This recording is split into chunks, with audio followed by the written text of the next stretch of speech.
Hello everybody, welcome to my channel Learn Literature with Binti.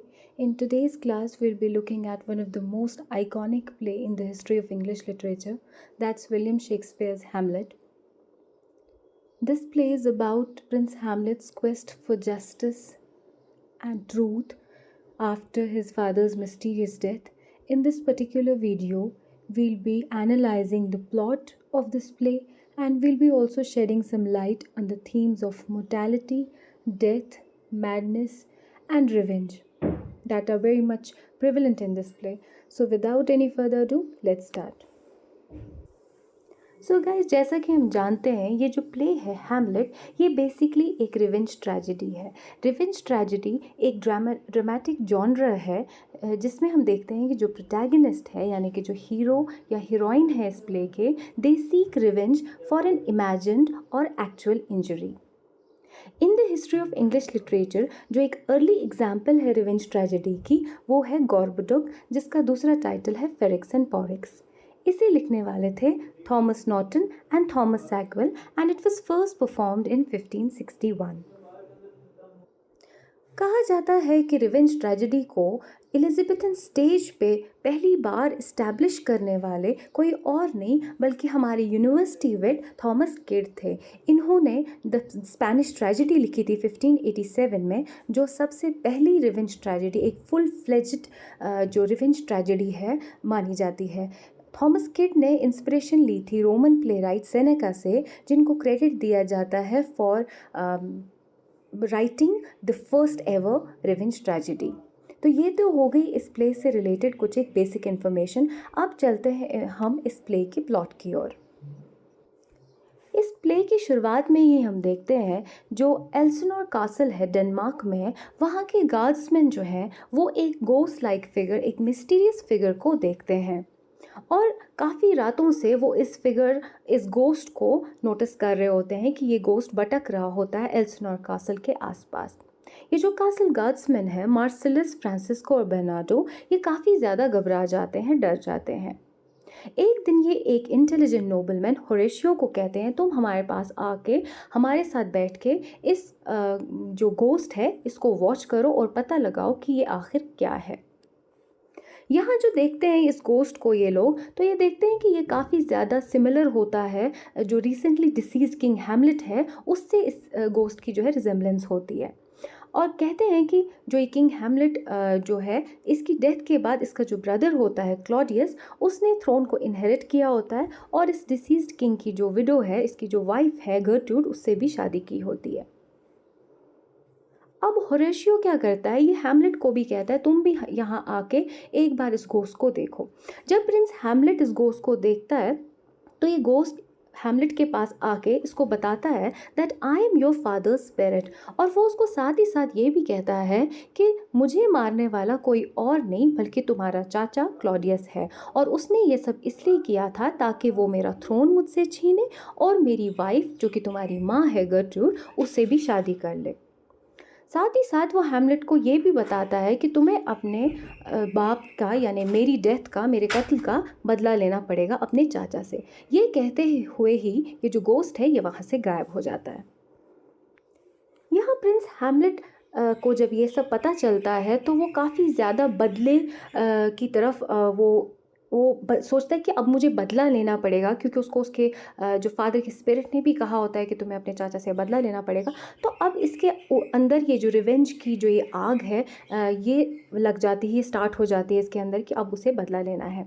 यही सब के बारे में सोचते सोचते ये जो प्रिंस हैमलेट है ही एंटर्स इनटू डीप मेलेंकली, और कहते हैं कि इसके दिमाग में अब ख्याल आता है now he start pretending to be mad, यानी ये अब ऐसा दिखावा करेगा कि यह पागल हो चुका है। यहाँ क्लॉडियस एंड गर्ट्रूड जब देखते हैं कि ये प्रिंस हैमलेट जो है, इसका जो ये बिहेवियर है काफ़ी अजीब है, इरेटिक बिहेवियर शो कर रहा है प्रिंस हैमलेट, तो ये काफ़ी ज़्यादा परेशान हो जाते हैं और ये सोचते हैं कि हमें इस बिहेवियर का पता लगाना पड़ेगा कि इस बिहेवियर का कॉज क्या है, प्रिंस हैमलेट आखिरकार ऐसा क्यों बिहेव कर रहा है। तो ऐसे में ये प्रिंस हैमलेट के दो दोस्त होते हैं जो रोसेनक्रांस एंड गिल्डनस्टर्न, उनको कहते हैं कि तुम हैमलेट को कीनली ऑब्जर्व करो और पता लगाओ कि आखिर उसके इस पागलपन की वजह क्या है। यहाँ पोलोनियस, जो कि ओफिलिया का फादर होता है, वो कहता है कि हैमलेट के इस पागलपन की वजह है उसकी बेटी का रिजेक्शन, क्योंकि हैमलेट ने उसको अपना प्यार जताया था, लेकिन जो ओफिलिया है उसने हैमलेट के प्यार को ठुकराया है, और यही वजह है कि हैमलेट जो है वो पागल हो चुका है। ऐसे में पोलोनियस और क्लॉडियस डिसाइड करते हैं कि वो इस चीज़ को प्रूव करेंगे कि आखिरकार प्रिंस हैमलेट पागल ओफिलिया की वजह से हुआ है या कोई और वजह से हुआ है। ऐसे में जो ओफिलिया है और हैमलेट है, उन दोनों को आमने सामने लाया जाता है, लेकिन हैमलेट जो है वो बहुत ही ज़्यादा क्रूल वर्ड्स ओफिलिया के लिए यूज़ करता है, और यहाँ पे ये चीज़ तो कंफर्म हो जाती है कि ओफिलिया का रिजेक्शन इन लव हैमलेट के पागलपन का जो है रीज़न नहीं रहा है, कॉज नहीं रहा है। तो अब क्या होता है कि एल्सनर कासल में ग्रुप ऑफ एक्टर्स आ जाते हैं, और हैमलेट यहाँ डिसाइड करता है कि वो अपने अंकल क्लॉडियस की लॉयल्टी है या फिर अपने अंकल को ओवरऑल वो टेस्ट करेगा। तो यहाँ वो सोचता है कि वो एक ऐसा प्ले इनैक्ट करेगा जिसकी स्टोरी बहुत ज़्यादा रिजेंबल करेगी उस तरीके से जिस तरीके से क्लॉडियस ने किंग हैमलेट को मारा होता है, यानी प्रिंस हैमलेट के फादर को मारा होता है। ऐसे में जो ये एक्टर्स हैं, ये अब ये माउस ट्रैप प्ले, जिसे ये मर्डर ऑफ गोंजागो भी नाम देते हैं, ये इनैक्ट करते हैं। यहाँ हैमलेट कीनली ऑब्जर्व कर रहा होता है क्लॉडियस को, और वो देखता है कि इस प्ले के चलते क्लॉडियस काफ़ी नर्वस हो जाता है, वो डर जाता है, घबरा जाता है, और घबराते घबराते वो उस जगह से उठ के अपने कमरे की तरफ भागने लग जाता है। अब इस जगह पे हैमलेट को यकीन हो जाता है कि उसके फादर का जो कातिल है वो कोई और नहीं बल्कि उसका चाचा क्लॉडियस है।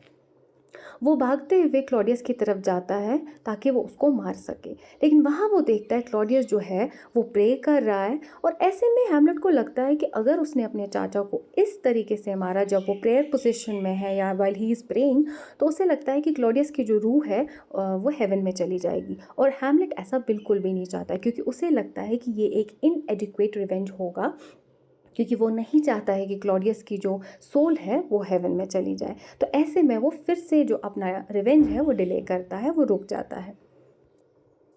यहाँ क्लॉडियस को भी अब यकीन हो जाता है कि हैमलेट को उसका सच पता है। वो बहुत ज़्यादा घबरा जाता है और उसको अपनी जान की फ़िक्र होने लगती है, और वो फ़ौरन से ऑर्डर देता है कि हैमलेट को इंग्लैंड भेजा जाए। यहाँ हैमलेट अपने चाचा के रूम से निकल के अब वो अपनी माँ के कमरे में जाता है, उसके बेड चेम्बर में जाता है, और उसको बहुत ज़्यादा सुनाने लगता है कि तुमने अपने हस्बैंड के मरने के कुछ दिनों में ही दोबारा शादी कर ली, और तुम इस तरह से बहुत ही बुरी दिख रही हो, बहुत ही गलत बिहेवियर है तुम्हारा। ऐसे करके वो उसको बातें सुना रहा होता है। मीनवाइल वो नोटिस करता है कि पर्दे के पीछे से कोई इंसान कोई इन लोगों की बातें सुन रहा है। उसे लगता है कि ये क्लॉडियस होगा, तो वो फ़ौरन से अपनी जो तलवार है या अपना जो नाइफ़ है वो निकालता है और पर्दे के पीछे इंसान को स्टैब करता है। लेकिन जब ये इंसान नीचे गिर जाता है तो हैमलेट देखता है कि ये कोई और नहीं बल्कि पोलोनियस है। तो यहाँ पे पोलोनियस की डेथ हो जाती है। दूसरी तरफ रोसेनक्रैंस और गिल्डनस्टर्न, जो हैमलेट के दोस्त हैं, उनको कहा जाता है तुम हैमलेट के साथ इंग्लैंड चले जाओ। उनको क्लॉडियस एक सील्ड ऑर्डर भी देता है जिसमें उसने डिमांड किया होता है किंग ऑफ इंग्लैंड को कि तुम हैमलेट को कत्ल कर दो। यहाँ ऑफिलिया को जब अपने फादर की डेथ के बारे में पता चलता है तो वो पागल हो जाती है, और एक दिन ऐसे ही वो पानी में डूब जाती है और उसकी डेथ हो जाती है।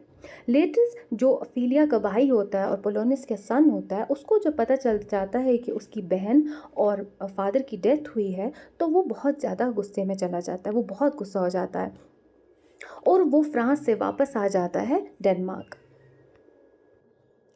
यहाँ ये पता चलता है कि प्रिंस हैमलेट जो है वो डेनमार्क वापस आ गया है, क्योंकि जो उसका शिप है उसको पायरेट्स ने अटैक किया था, और इस वजह से जो गिल्डनस्टर्न है और रोसेनक्रैंस है उनकी डेथ हुई होती है, और जो प्रिंस हैमलेट है वो बचते बचाते वापस आ जाता है। क्लॉडियस को अब लगता है कि उसको प्रिंस हैमलेट को मारने का, इंग्लैंड जाके उसको मरवाने का प्लान जो है वो भी फेल हो चुका है। तो अब वो सोचता है कि वो लेटिस के गुस्से को इस्तेमाल करेगा अपना बदला लेने के लिए। तो वो लेटिस को कहता है कि तुम्हारे बाप और बहन का कातिल कोई और नहीं बल्कि हैमलेट है, इसलिए तुम्हें उससे बदला लेना पड़ेगा। क्लॉडियस अब अरेंज करता है एक fight between lettuce and Hamlet. वो क्या करता है, वो लेटिस की जो सोड है उसके ब्लेड को पॉइजन करता है, और थोड़ा सा पॉइजन लेके वो एक ड्रिंक में मिक्स कर देता है। कहते हैं जिस दिन फाइट फाइनली हो जाती है हैमलेट और लेटिस के बीच, हैमलेट पहली बाजी जीत जाता है। इतने में क्लॉडियस उसको ये ड्रिंक ऑफर करता है, लेकिन हैमलेट इस ड्रिंक लेने से मना कर देता है। गर्ट्रूड जो हैमलेट की माँ होती है वो खुशी खुशी में ये ड्रिंक लेती है और उसकी सडनली डेथ हो जाती है। यहाँ हैमलेट को लेटस के सोर्ड से चोट लगती है, ज़ख़म लगता है, और लेटस खुद भी अपनी ही सोर्ड से ज़ख़म खाता है, वो भी दे इक्वली गेट वुंडेड।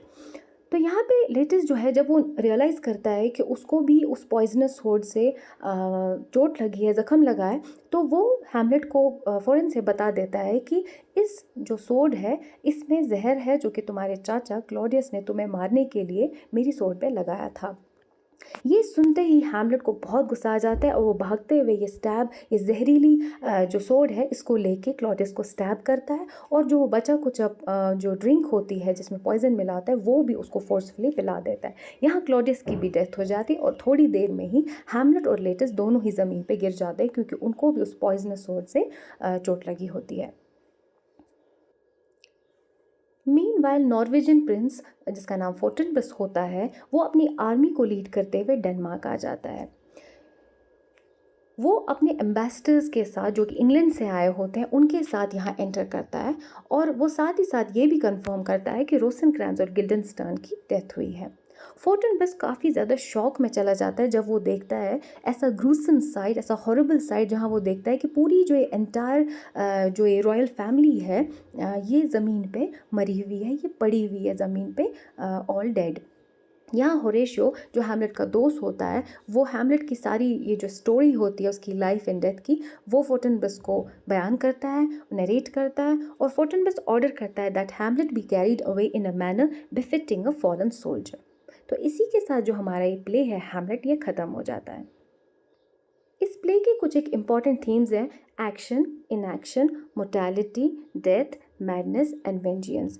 हैमलेट को हम देखते हैं थ्रू आउट दिस प्ले, वो कॉन्स्टेंटली एक डिलेमा फेस कर रहा है, विच इज़ कि वो समझ नहीं पाता है कि उसको क्लॉडियस को मारना चाहिए ताकि वो अपने फादर की डेथ का बदला ले सके, या फिर उसको अपने आप को ही मारना चाहिए ताकि वो अपने अंकल को मारना जो है वो अवॉइड कर सके।